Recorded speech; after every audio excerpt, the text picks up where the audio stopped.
Hitch a ride from my latest Monster Monday, the best way to start your week. For this one, we return to the wonderful world of Zenless Zone Zero to check out yet another ethereal, which is still something completely different in Pathfinder. Nevertheless, here's the rowdy rider, the Hitchspiker. Soon after, the passenger named Disaster arrives. Before we begin, we're now on Patreon. You can get videos and monsters 3 weeks early there, as well as unique items and extra content. Even a little bit helps us go a long way. This enemy doesn't exactly do much when you face it on its own, and is honestly probably the weakest monster in the game. But it does have a few things about it that are rather unique. Namely, its ability to hitch a ride on another creature and empower them.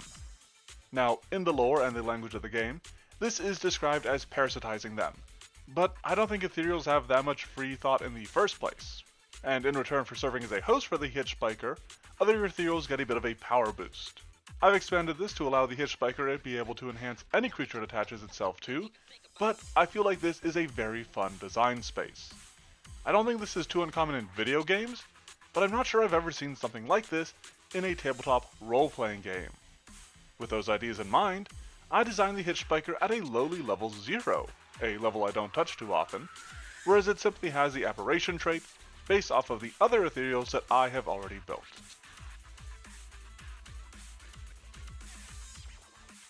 Honestly, I don't really want the Hitchspiker to be much of a threat itself. It is meant to jockey other Aether mutants in a battle, enhancing and enabling their combat capabilities. It is a quick little thing at least, lending to a high dexterity, but its only other positive ability scores are a moderate constitution and a low wisdom. These are mostly to accommodate its saving throws, though it does make some use out of that dexterity. Speaking of making use of things, we do have a moderate perception score, and some dark vision to go with it, helping the Hitchspiker find potential hosts.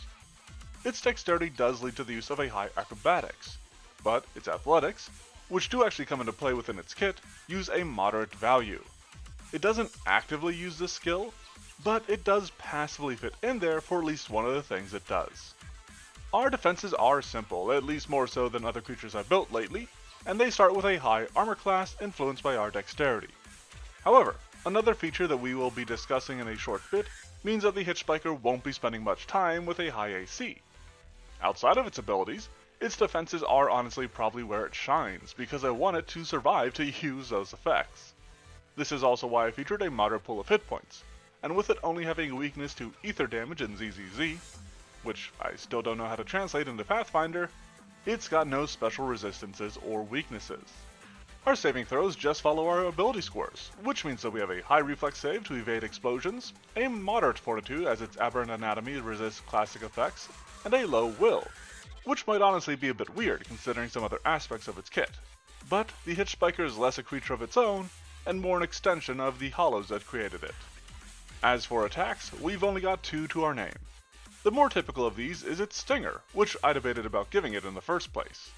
But this is its only damage dealing option, whether that be attack or ability in its entire kit.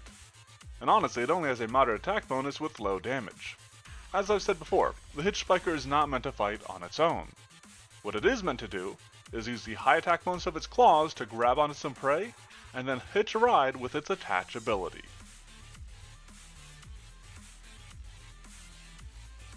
I pulled this pretty directly from the Bloodseeker. Fun fact, the Sturge, which the Bloodseeker is, was the very first monster I ever fought in a tabletop role-playing game, in a D&D 1e sesh that my dad ran for me. It does have a few added modifications to better suit the Hitchspiker. This is described as functioning similar to a grab, so I assume the creature's going to attempt to escape against the Hitchspiker's athletics DC, lending to why I decided to use a moderate value rather than a low value despite its absent strength. As another note, the Hitchspiker is off guard when it's riding a creature in this way, dealing a bit of a blow to its otherwise high armor class. Now once the Hitchspiker has itself a ride, it's time to parasitize. This simple action is really all that the Hitchspiker has going for it, and with that being the case, I did design it with an almost extreme DC.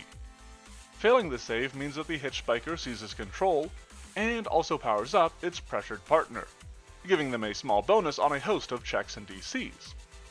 Normally, it has to do this each round, but on a critical failure, it assumes control for an entire minute, or until it's removed.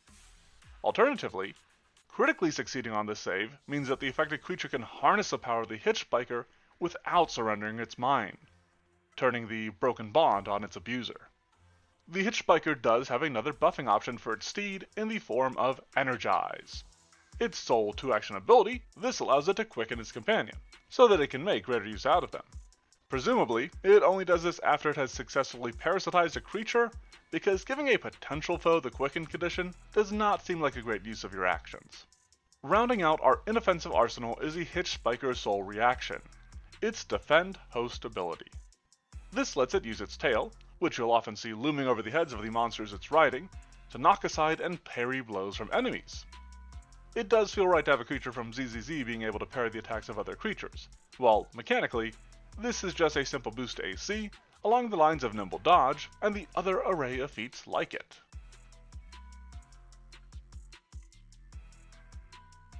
We've reached the end of the road for our jerk of a jockey. In hopes of having a host, this horror hooks its hands in hordes of heroes, happy to hijack and have them handle its homework and hunt for its harrowing hunger. For obvious reasons, you don't want to have a Hitchspiker fighting on its own. If you do, it should be a group, and they should be shooting to take over one of the PCs as soon as possible. However, I think it's actually better to include them with another monster, something like a zombie or goblin or something equally low leveled, that the Hitchspiker could reasonably control. The heroes might just think that they're fighting a souped up monster, until they've slain it, and its beasty backup takes a swing at them as well. Let me know what you think of the critter and what other monsters I should make. If you dig this creature, let me know with a like and a subscribe. I want to give a big thanks to the Orc Overlords over on the Patreon, that being Decaffeinate, Shybinster, and Vorthis. You too could head on over there for early access to the vids and extra content. Either way, thanks for watching and have a monstrous Monday. I guess the story's moving a bit too fast.